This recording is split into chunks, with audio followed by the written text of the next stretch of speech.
चलिए देखते हैं समानांतर रेखाओं के बीच की दूरी। ठीक है, पिछले क्लास में हम लोग पढ़ लिए विषमतलीय रेखाओं के बीच की दूरी। अभी पढ़ना है समानांतर रेखाओं के बीच की दूरी।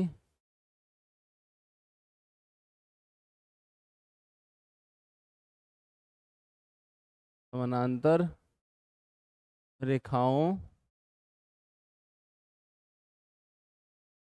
के बीच की दूरी, बीच की दूरी, डिस्टेंस बिटवीन पैरेलल लाइंस। ठीक है, हम लोग क्या पढ़ना है अभी? डिस्टेंस बिटवीन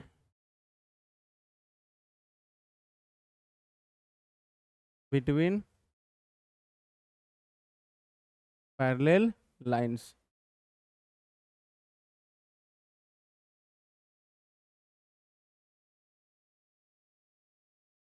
समानांतर रेखाओं के बीच की दूरी। ठीक है, इसके बारे में हम लोग समझें। दो समानांतर रेखा है तो उसके बीच की दूरी कैसे निकालेंगे? ठीक है, देखिए, दो समानांतर रेखा है, एक रेखा ये है और एक और रेखा है ये। इन दोनों के बीच की दूरी निकालनी। ठीक है, तो एगो वेक्टर L1 और एक वेक्टर, मतलब एक लाइन L1 और एक लाइन L2, इसका जो है सदिशीय समीकरण दिया है, यानी वेक्टर इक्वेशन दिया है। Vector R equal to vector A1 plus lambda vector b.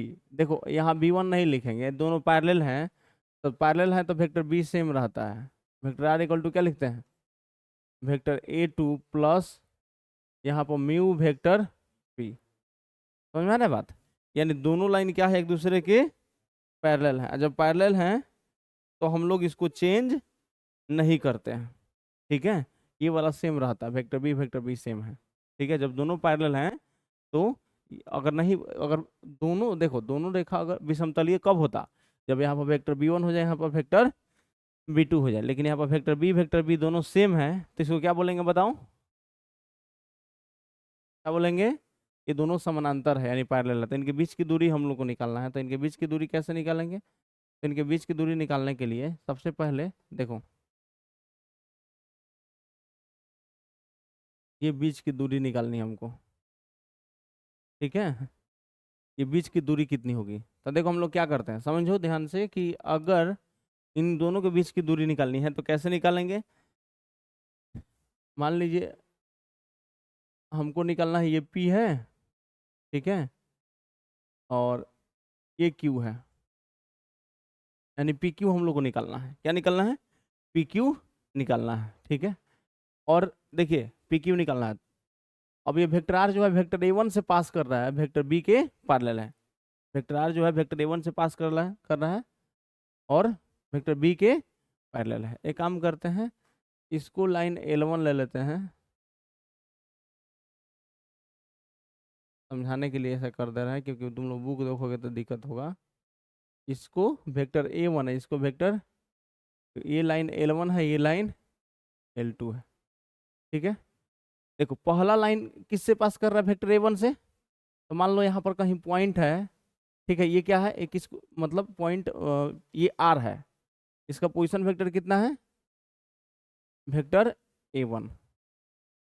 ठीक है, मतलब पहला जो लाइन है वो वेक्टर A1 से पास कर रहा है, और दूसरा लाइन किससे पास कर रहा है? वेक्टर A2 से। तो मान लो ये Q है, ये वेक्टर A2 से पास कर रहा है, मतलब ये जो लाइन है वेक्टर A2 से पास कर रहा है। ठीक है, पहला लाइन वेक्टर A1 से पास कर रहा है, दूसरा लाइन वेक्टर A2 से पास कर रहा है। तो पहला लाइन वेक्टर A1 से पास कर रहा है, दूसरा लाइन वेक्टर A2 से पास कर रहा है, तो हम इसको मिला देते हैं। मिला दो इसको, इसको अगर तुम मिला देते हो, ऐसे मिला दो। ठीक है, चलो मिला दिए। मिला दिए तो कहने का मतलब है, अब क्या होगा? तो देखो ध्यान से, वेक्टर आर क्यू लिखो, तो वेक्टर आर क्यू क्या हो जाएगा बताइए? वेक्टर आर क्यू जो होगा, vector A2 minus vector A1, vector A2 minus vector A1, और ये एंगल हम मान लेते हैं क्या? थीटा।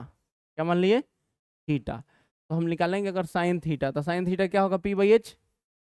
साइन थीटा P/H, तो P कितना है? PQ। एच कितना है, आर क्यू होगा, तो ये हो जाएगा आपका r q sine theta equal to p q, यानी हमको यहाँ से पी क्यू ना निकालना है, तो आर क्यू निकाल देंगे और साइन थीटा का वैल्यू रख देंगे तो नहीं निकल जाएगा।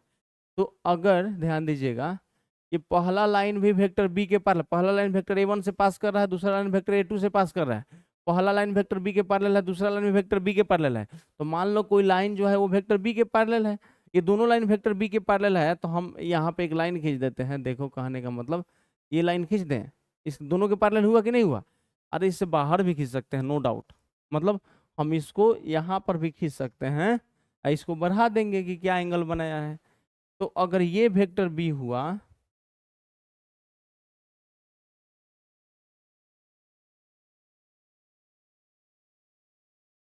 ये क्या हुआ वेक्टर बी, इसको क्या बोल रहे हैं हम लोग, वेक्टर बी, ये है आपका वेक्टर बी।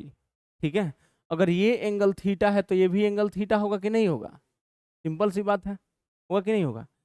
तो ये वेक्टर है वेक्टर बी, इस वेक्टर बी को पैरेलल है तो इसको पैरेलल ट्रांसलेट भी तो कर सकते हैं, तो ये थीटा है तो ये यहाँ पर भी आया तो ये भी थीटा ही ना रहेगा। और ये बताइए, तो इसके बीच, इस वेक्टर के बीच और इस वेक्टर के बीच का एंगल कितना है, थीटा, क्या है, थीटा। तो अगर आप निकालें कि vector B cross vector are q ना है, ये vector B cross vector are q, vector B cross vector are q, तो आप लिखेंगे mod vector B mod vector are q, mod vector B mod vector are q sine theta, और direction क्या लिखोगे, n cap, sine theta direction क्या लिखेंगे हम लोग, इन कैप। अच्छा ये बताइए दोनों तरफ मॉड कर दीजिएगा, अगर दोनों तरफ मॉड कर दीजिएगा, पहले वैल्यू रख दीजिए, तो क्या हो जाएगा, vector B cross vector are Q कितना है, यहाँ वेक्टर ए टू माइनस वेक्टर ए वन, ये वेक्टर आर क्यू लिख दिए, I equal to mod vector B mod vector क्या लिखें, वेक्टर ए टू माइनस वेक्टर ए वन लिखेंगे ना, वेक्टर ए टू माइनस वेक्टर ए वन। लेकिन एक काम करते हैं ना, इसके जगह पर हम लोग लिख देते हैं, ये मॉड वेक्टर बी है, आर क्यू साइन थीटा की जगह पर क्या लिख दें, पी क्यू लिख दें, आर क्यू साइन थीटा की जगह पर क्या लिख दें, पी क्यू, सिंपल सी बात है। अरे मॉड वेक्टर आर क्यू मतलब आर क्यू है ना, हुआ वेक्टर आर क्यू का मॉड आर क्यू है, उसका लेंथ आर क्यू है, साइन थीटा एन कैप। अब वैल्यू रखो, दोनों तरफ मॉड भी कर लो, तो दोनों तरफ मॉड करेंगे तो ये हो जाएगा वेक्टर बी क्रॉस वेक्टर ए टू माइनस वेक्टर ए वन। ठीक है, अब इधर हो जाएगा मॉड, मॉड करोगे तो mod vector b, r q का मॉड तो आर क्यू होगा, डिस्टेंस है, और साइन थीटा का मॉड साइन थीटा, हाँ एन कैप का मॉड वन, इसका वैल्यू कितना हो जाएगा वन, इधर भी मॉड, दोनों तरफ मॉड हो गया। तो बताओ क्या आ गया formula, vector B cross vector ए टू माइनस वेक्टर ए वन, साइन थीटा जो है 0 से लेकर 180 के बीच में उसका मॉड जो होगा साइन थीटा होगा, क्योंकि 0 से साइन थीटा के बीच में साइन थीटा क्या होता है, पॉजिटिव होता है, 0 से 180 के बीच में साइन थीटा क्या होता है, पॉजिटिव होता है, इसलिए मॉड साइन थीटा हो जाएगा। ठीक है, और दोनों के बीच का जो एंगल बनता है 0 से लेकर 180 के बीच का ही बनेगा। ठीक है, तो ये देखो नीचे ही मॉड है, मॉड वेक्टर भी नीचे चलाएगा तो नहीं हो गया फॉर्मूला, मॉड वेक्टर भी नीचे आ गया, यानी ये निकल गया आर क्यू साइन थीटा, तो आर क्यू साइन थीटा की जगह पर क्या रख दें, पी क्यू, यानी निकल गया डिस्टेंस, यानी दो समानांतर रेखाओं के बीच की दूरी निकल गया, हम लोग को फॉर्मूला आ गया vector B cross vector A two minus vector A one by mod vector B.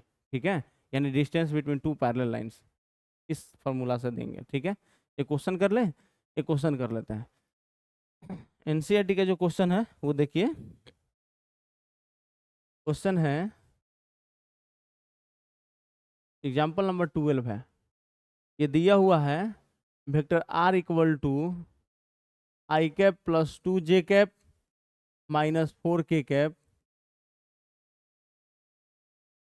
Plus lambda 2 i cap plus 3 j cap plus 6 k cap, vector r equal to 3i cap plus 3j cap minus 5k cap plus mu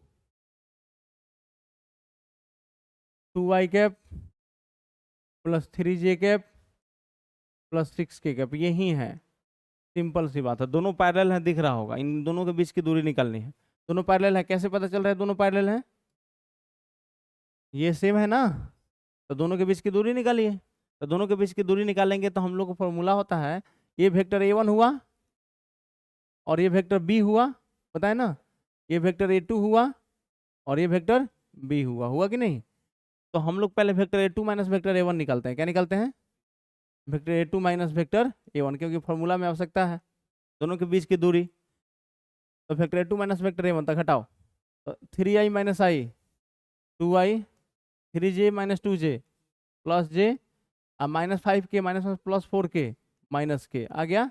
अब vector B कितना है? Vector B है आपका 2i cap plus 3j cap plus 6k cap. ये तो है, यानी कहने का मतलब ये है कि हम लोग जो है यहाँ पर दोनों लिख लिए, वेक्टर A1 वेक्टर B, ठीक है। अब वेक्टर A2 वेक्टर B, मतलब वेक्टर B तो सेम ही है, वेक्टर A1 वेक्टर A2 अलग है। तो हम लोग यहाँ से निकालते हैं इसका cross product, vector B cross vector A2 minus. क्यों निकाल रहे हैं बताइए? ये फॉर्मूला में था ना, फॉर्मूला में था, यहाँ पर दोनों के बीच की दूरी फॉर्मूला में था, B cross vector A2 minus vector A1 by mod vector B। तो पहले इसका क्रॉस प्रोडक्ट दोनों का निकालें, तो क्रॉस प्रोडक्ट निकालेंगे तो यहाँ i cap j cap k cap 2 1 minus 1, तो 2 1 माइनस 1 2 3 6 2 3 6। अब निकालिए, इसको निकालिएगा तो i कैप लिखिएगा, इसको बंद तो 6 इंटू 1 6, अब माइनस 3 इंटू माइनस 1 माइनस 3, तो minus minus plus 3 minus j cap, इसको बंद 6 दूनी 12 माइनस 2 इंटू माइनस 1 माइनस 2, तो माइनस माइनस प्लस 2। अच्छा यहाँ k कैप है, कितना हो जाएगा? इसको बंद 6 माइनस 2, यानी कितना आ गया आपका? 9i cap minus 14j cap plus 4k cap, ये आ गया।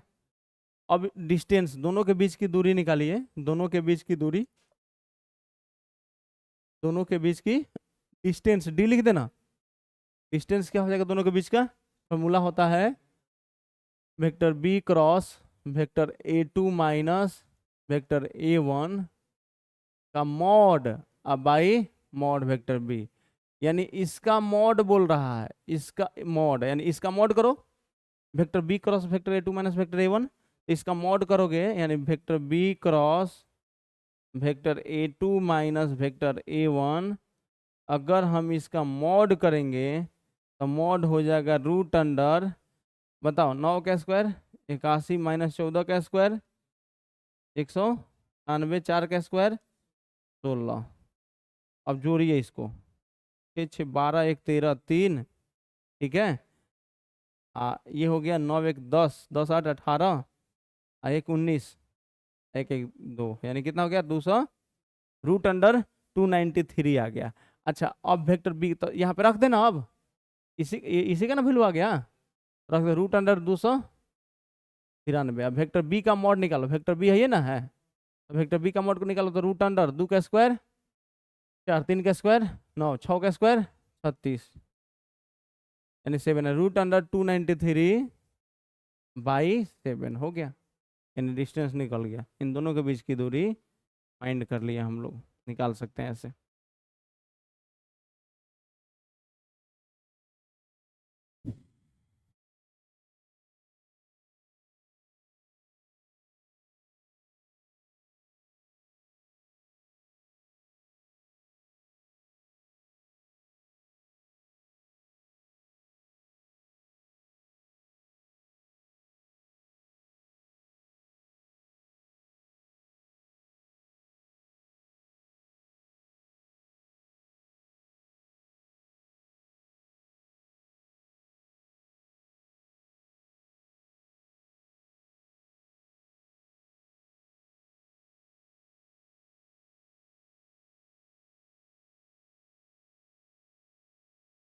हो गया ये। अब आगे बढ़ते हैं कुछ कंसेप्ट।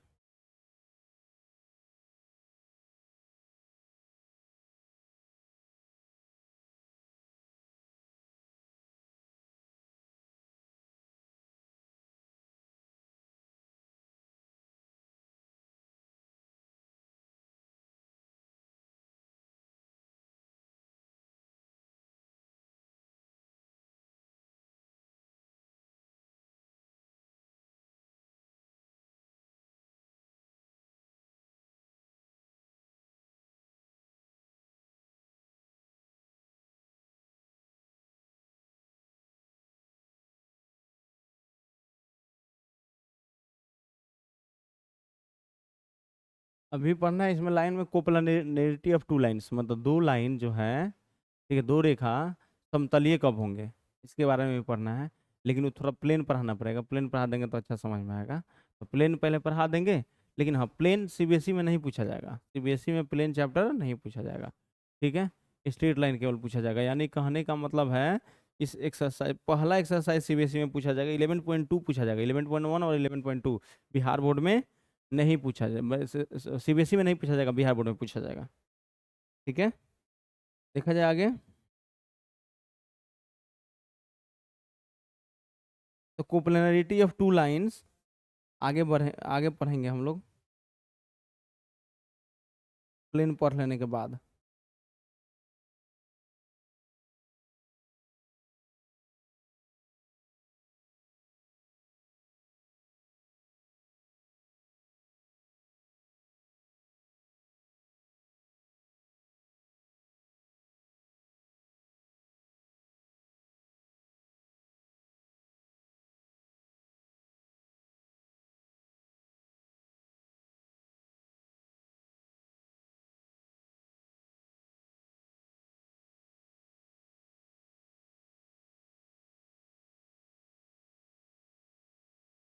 हो गया, आगे बढ़ते हैं। प्लेन वाला में पढ़ना पड़ेगा प्लेन, क्योंकि ये खत्म हो गया स्ट्रेट लाइन एनसीईआरटी के अकॉर्डिंग, ठीक है। लेकिन एथी में क्वेश्चन है आपके, प्लेन पढ़ लेंगे तो और बहुत सारा क्वेश्चन मिलेगा।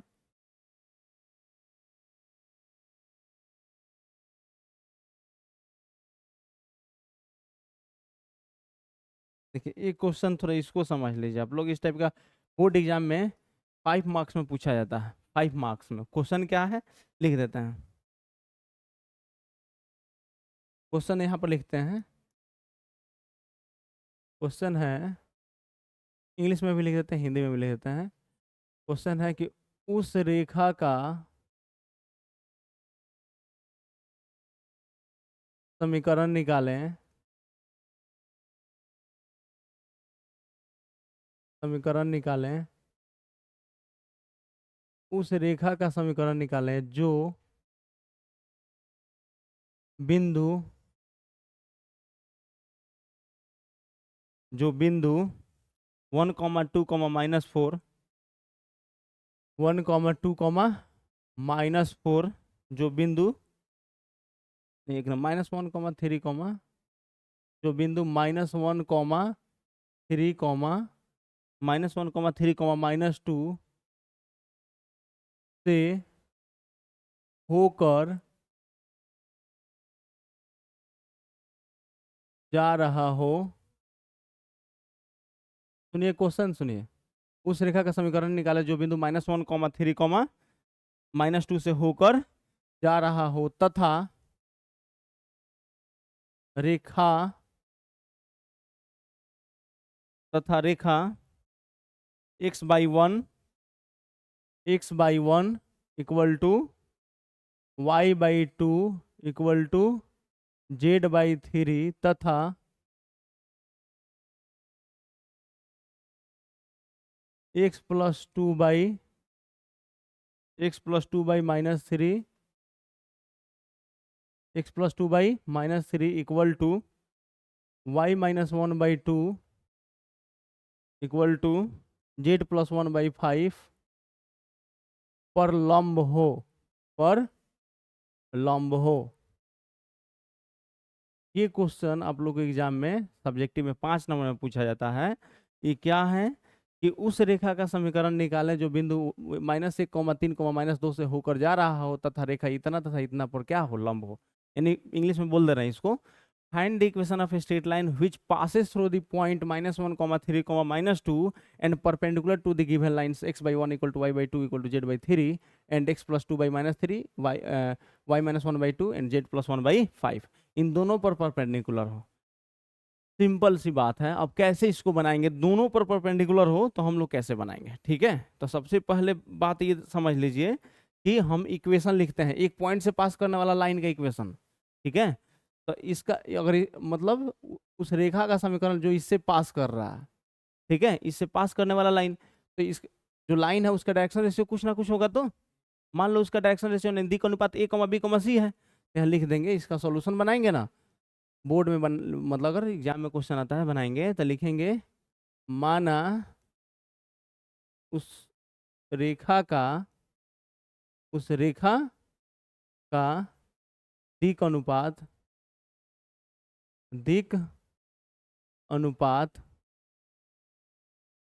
a, b, c है। मान लेते हैं उस रेखा का दिक अनुपात क्या है, a, b, c है, और किससे पास कर रहा है, तो इसलिए बिंदु देखो, इसलिए बिंदु -1, 3, -2 से होकर जाने वाले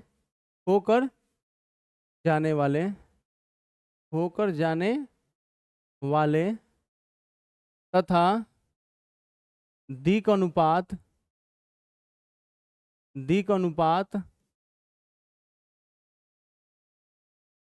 a, b,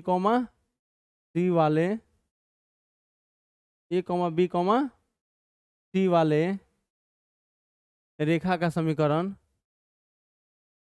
बिंदु -1, 3, -2 से होकर जाने वाला तथा दिक अनुपात a, b, c वाले रेखा का समीकरण कितना होगा, समीकरण कितना हो जाएगा, x - x1, तो x1 -1 है तो माइनस +1 हो जाएगा। अब by a equal to y - y1, तो y1 कितना 3। अब by b equal to z - z1, तो z1 कितना -2, तो +2। अब बाई c बिंदु इतना से होकर जाने वाला तथा दिक अनुपात a, b, c वाले रेखा का समीकरण इतना होगा ना जी। अब देखो चूंकि यह रेखा इन दोनों पर लंब है, यहाँ लिखेंगे चूंकि रेखा x+1/a equal to y - 3/b equal to z+2/c दिए गए दोनों रेखाओं पर लंब है, दिए गए दोनों रेखाओं पर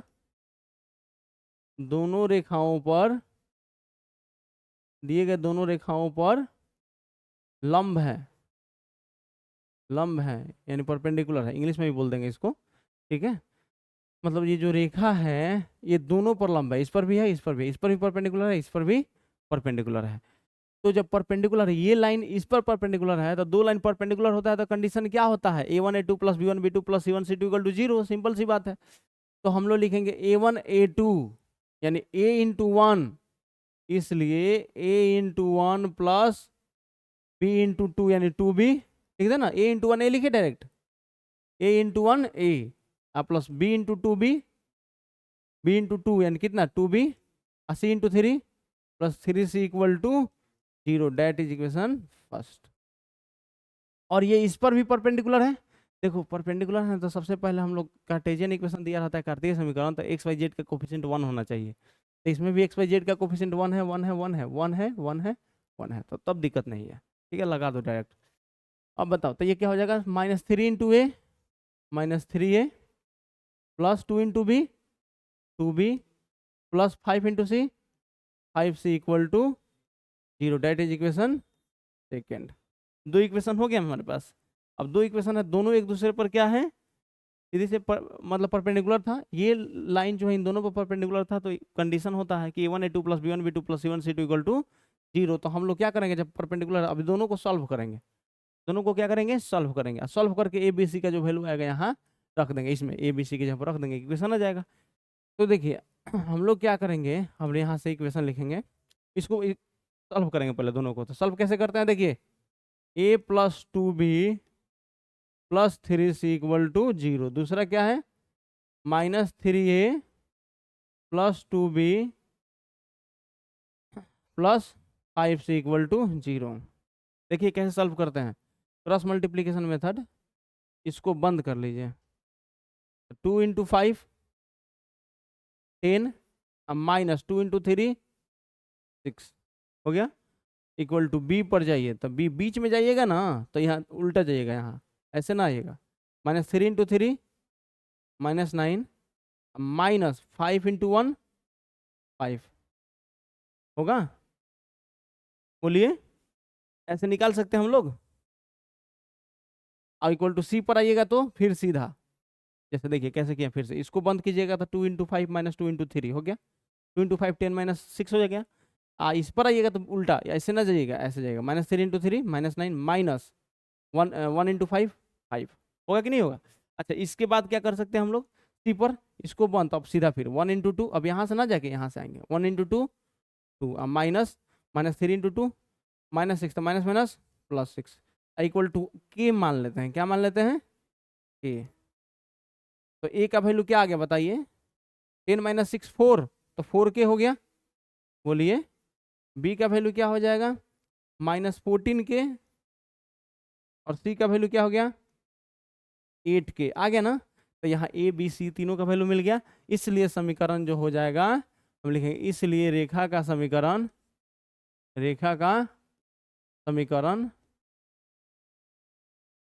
इसलिए रेखा का समीकरण क्या है, x + 1/a, x + 1/a, तो a की जगह पर रख दीजिए कितना, 4k, y - 3/b, तो b की जगह पर -14k, 80 की जगह पर z + 2/c, c की जगह पर 8k, सब में k से डिवाइड कर दीजिए, सब में k से डिवाइड कर दीजिए। तो सब में k से डिवाइड कर तो k कट जाएगा, k कट जाएगा, k कट जाएगा, यानी इक्वेशन क्या आ गया, x + 1/4 equal to y - 3/-14 equal to z + 2/8। ये कैसे हटा है, सब में k से गुना कर दो, या सब में k से क्या कर दो, गुना कर दो। जब सब में k से गुना कर दोगे तो क्या हो जाएगा, k हट जाएगा, कट जाएगा, यानी इक्वेशन आ गया। इक्वेशन आ गया x + 1/2 y - 3/- -7 दे दिया, हाँ काट दो, हाँ हाँ ये सही है, 2 से काट दो, 2 से 2k से मल्टीप्लाई, 2 से मल्टीप्लाई कर दोगे तो क्या हो जाएगा, यहाँ 2 से मल्टीप्लाई करोगे तो 2 2 = 4, यानी x + 1/2, यहाँ 2 से मल्टीप्लाई करोगे तो y - 3/-7 इक्वल टू z + 2/4 हो गया। हाँ ऐसे हो जाएगा। तो ऐसे जो क्वेश्चन होंगे आप लोग के एग्जाम में, ये 5 मार्क्स में पूछे जाएंगे, ठीक है। ये 5 मार्क्स में एग्जाम में क्वेश्चन आता है इस टाइप का, ठीक है। ये भी रह सकता है कि दोनों रेखा है तो इसके समानांतर है, चाहे ऐसे पूछा जाता है, एगो इस बिंदु से पास कर रहा है और इन दोनों के प्रतिच्छेदन बिंदु से पास कर रहा है, मतलब कटान बिंदु से पास कर रहा है। इंग्लिश में कैसे, यहाँ से लिखोगे, let the direction is ratio of that line be a, b, c, ठीक है, ऐसे लिख दोगे। अब लिखो, since this line passes through point इतना एंड डायरेक्शन रेशियो इज इतना, देयरफॉर इक्वेशन इज इतना, ठीक है, ऐसे लिख दोगे। फिर उसके बाद since the line is perpendicular to both of the given lines, therefore condition क्या, a1 a2 + b1 b2 + c1 c2 0, तो ऐसे कर लेना, दोनों को सॉल्व करके ए बी सी का वैल्यू निकलेगा, फिर रख देंगे। तो ये 5 मार्क्स के लिए हैं और ऐसे आप लोग बना सकते हैं, ठीक है। अब प्लेन पढ़ाना है, क्या पढ़ाना है, प्लेन। अब प्लेन में पढ़ाएंगे ना तो उसमें बताएंगे coplanarity of two lines, coplanarity of two lines, मतलब दो रेखा के समतल होने का सब, दो रेखा एक ही प्लेन में होगा, ये कब होगा, ठीक है, वेक्टर फॉर्म में भी, कार्टेशियन फॉर्म में भी। दो लाइन इंटरसेक्ट करता है तभी भी वो कोप्लेनर ही होता है। दो लाइन स्पेस में कभी इंटरसेक्ट नहीं कर सकते, वो प्लेन में होंगे तभी इंटरसेक्ट कर सकते हैं, दो लाइन स्पेस में कभी भी इंटरसेक्ट नहीं कर सकते, ठीक है। दो लाइन स्पेस में इंटरसेक्ट नहीं करते हैं तो उसको स्क्यू लाइन बोलते हैं, यानी विषमतलीय रेखा। लेकिन जब इंटरसेक्ट करेंगे यानी पक्का प्लेन में होंगे तो क्वेश्चन तुम्हारे एग्जाम में पूछा जाता है कि दो रेखा समतलीय हैं ठीक है, प्रूफ कीजिए। अच्छा, ये पूछा जाता है कि दो रेखा प्रतिच्छेद कर रहे हैं, प्रूफ कीजिए। तो दोनों के लिए शर्त सेम लेते हैं हम लोग। समतलीय के लिए भी वही शर्त लेते हैं जो प्रतिच्छेद के लिए लेते हैं, कि दोनों रेखाएं प्रतिच्छेद कर रही हैं, सिद्ध कीजिए। ठीक है, तो ये इसको पढ़ना है, तो इसके लिए पहले प्लेन पढ़ लेते हैं। अब प्लेन पढ़ने के बाद हम लोग क्या पढ़ेंगे? हाँ, तो प्लेन पढ़ेंगे, तो कल हम लोग प्लेन पढ़ेंगे। ठीक है, कल से प्लेन पढ़ेंगे, परसों प्लेन पढ़ेंगे, ये 2 क्लास में प्लेन पढ़ लेंगे हम लोग।